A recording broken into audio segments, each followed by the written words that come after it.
தமிழகத்தில் உள்ள ஆரம்ப சுகாதார நிலையங்களுக்கு நியமிக்கப்பட்ட மருத்துவர்கள் பணியில் சேராத 193 மருத்துவ பணியிடங்களுக்கு சென்னை எழும்பூரில் உள்ள குடும்ப நல பயிற்சி மையத்தில் நியமன கலந்தாய்வு நடைபெற்று வருகிறது.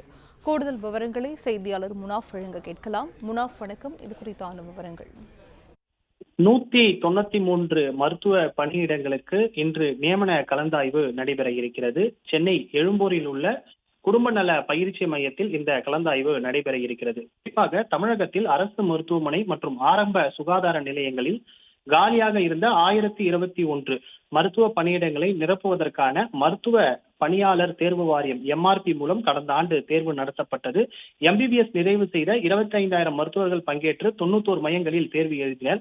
இதில் தேர்ச்சி பெற்ற 1021 மருத்துவர்கள் கலந்தாய்வு மூலம் பல்வேறு அரசு ஆரம்ப சுகாதார நிலையங்களுக்கு பணி நியமனம் செய்யப்பட்டது. இந்த நிலையில அவர்களில் 193 மருத்துவர்கள் பணி நியமன ஆணையை பெற்றுக்கொள்ள சம்மதிக்கவில்லை என்ற காரணத்தினால் பணியில் சேரவில்லை. இதையடுத்து அவர்களது நியமன ஆணையை ரத்து செய்யப்பட்டது. மருத்துவ பணியாளர் தேர்வில் அவர்களுக்கு அடுத்த நிலையில் உள்ள மருத்துவர்களை நியமிக்க பொது சுகாதாரத்துறை இயக்குநர் செல்வவிநாயகம் உத்தரவிட்டிருந்தார்.